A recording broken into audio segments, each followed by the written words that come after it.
It is the Sports Fix here on Flow FM, and it's time to talk Redcliffe's cricket now. It's been a couple of weeks since we had a chat to our next guest, and it's great to have him back. Unfortunately, though, his boys, the Tempe Tigers, go premiership-less this year in the senior competitions, but boy, did they give both comps a real crack.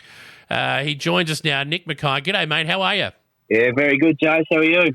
I'm well. You can't win them if you're not there. And at the end of the day, you put yourself in a pretty good position in the B grade and the A grade, but there were some good teams around you in both competitions that just held you at bay. Yeah, that's right. It was quite the fairy tale finish, but almost for the A grade coming from fourth. But we finished well in B grade, but just couldn't get there in the end of the day. Yeah, it happens. Let's go back and have a look at the final series for both the B and the A grade. We'll start with the B grade and the elimination final back on the 5th of March. We had the Islanders there taking on the Rams, the losers' season over, and the Islanders won that by 40-odd runs. So did what they had to do, knocking the Oyen Rams out of the B grade final series. And, they finished third at times. They were on top of the ladder in the B grade, so they're a pretty good side. Yeah, there are a lot of old heads in the team, and they all know how to play cricket, that's for sure. Fire Brigade, though, were awesome in their final series. They were incredible against you guys in the qualifying final. Restricted you to 97 and then got them none down. We'll talk about their final series in a minute, but gee whiz, they were absolutely awesome. Yeah, that's right. Their class just shone through. They're an A-grade team playing in a B-grade competition, but... yeah, they're just too classy. Yep. That left the preliminary final. Yourselves, again, going up against the Islanders, and they batted first, Curler. 9 for 107. Good job with the ball for Tempe, but you guys couldn't chase them down. Yeah, that's right. We draw the card of playing out at Cardross, and fair to say, I don't think Tempe have ever made 100 at Cardross before. It seems to be always gets us down at Cardross Rec. So a Tempe graveyard out there, but the Islanders through to the grand final then. And if we have a look at the grand final from the weekend, and, what a game. On the 12th of March, that was last Saturday, Fire Brigade. Now, this is a fair old final series. The Islanders batting first, 7 for 99. Fire Brigade, none for 102 in reply. Baird, 83 not out. Fire Brigade did not lose a wicket in the final series. Yeah, that's right. It just goes to show the quality of players they've got, and hopefully they can form that couple extra numbers and be pushing back up into A grade next year. Yep, very much a quality side, and Baird, we know he is quality, so what a season he had. A couple of big hundreds late in the year and peeled off 83 of 100-odd, if you don't mind, in a grand final. So clearly your man of the match right there. Yeah, that's right. I've totally done it with ease as well. Just let loose and did what he wanted. Yep, that's what good players do in big games. So we move to the A-grade final series, and let's head back now to the elimination final a couple of weeks ago. And it was Robinvale Euston in their return to the competition against your Tempe Tigers. And Robinvale's fairy tale season was ended by the Tempe Tiger crew. They batted first, Robinvale. 90 was never going to be enough, but your boys did it on the bit. R.C. McKay, 48 not out. Yeah, it's my brother Ryan. Yes. He found a couple runs.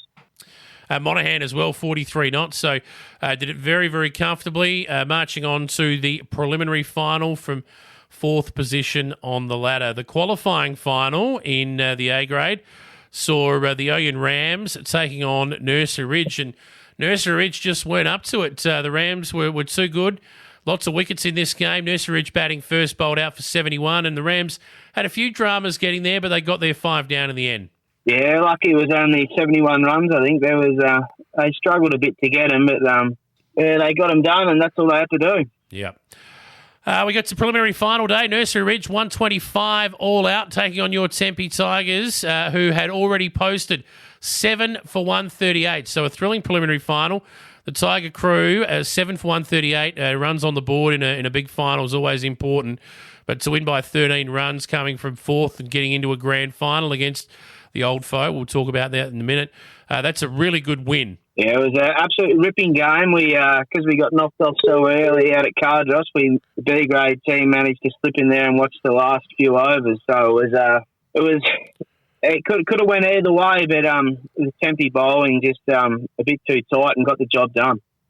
Yeah, certainly the case. Getting Bowen for 28, obviously the big wicket when it comes to Nursery Ridge. Mole for 32. Big impact in that game. But that takes us to grand final day, and what a game it was. The Tempe Tigers taking on the Oyen Rams there at Quandong Park's High School, the oval there at the high school. Cracking game of cricket, this one. Whenever you bat first in a grand final, anything over the three-figure mark is always competitive, and you probably wanted a few more than 118 as it turned out, but 118 runs on the board gives you a chance. Yeah, it does. The Rams are definitely a quality bowling unit with Alex Morris and Brad Parsons and the like. They're definitely a tight-knit group, and they did bowl tight and finished off the game really well with the bowl. So they've done a really good job. Yeah, one stage, Tempe were cruising at 2 for 103.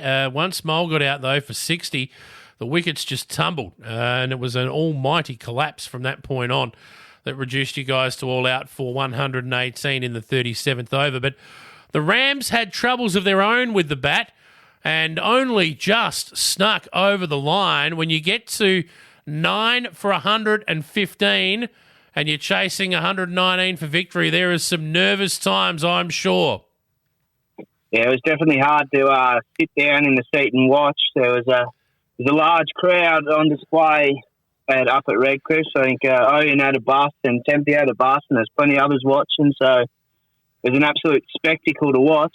But everyone was biting their nails. It could have went either way. And young Tim Vine, the match winner for the Rams. Yep, got himself one not out, a more important one not out you will never see. Yeah, that's right. And I think Brad Parsons, I think Tempe got pretty confident they could have got the wickets, but Brad Parsons come in late and hit some big sixes and some big runs, and that gave him a bit more of a sniff. And then the Tiger boys fight back in a seesawing effort with, I think, 4 late wickets to get that 9 for, and definitely an absolute spectacle. They went from 4 for 109 to 9 for 115. So late collapses were the order of the day. You're right, once Parsons got out, they fell like 9 pins. And what a cracking game of cricket. Unfortunately, in games like that, there can be only one winner. And on this occasion, it was the Oyen Rams winning by 1 wicket in an absolute thriller. And I'm sure, despite the loss, the boys would have celebrated duly. Yeah, that's right. We rolled back into Tempe cricket sheds, and they definitely enjoyed the night. Yep, no doubt. Now, I guess you guys and the Rams will get together and get ready for the winter season, right? Yeah, that's right. They're all training again on the following Monday together. So no hard feelings, and back to having beers at the footy sheds. That's it. But what a season it's been in Redcliffe's cricket. And Nick's been great chatting with you about it, mate. Appreciate all of your input this year, and I look forward to having you back next year as well, hopefully. But, mate, enjoy the footy through the winter. Are you having a kick? Still undecided, but I doubt that I'll have a kick this year. It might be time to hang the boots up. Fair enough. Well, whether you're spectating or working behind the bar, I'm sure you'll still be around the club. But Nick's been great chatting with you, mate, throughout the summer, and look forward to doing it again next year. Enjoy the break, all right? Yeah, cheers, Joe. It's been an absolute pleasure, and good to get cricket back on the radio in the Maui.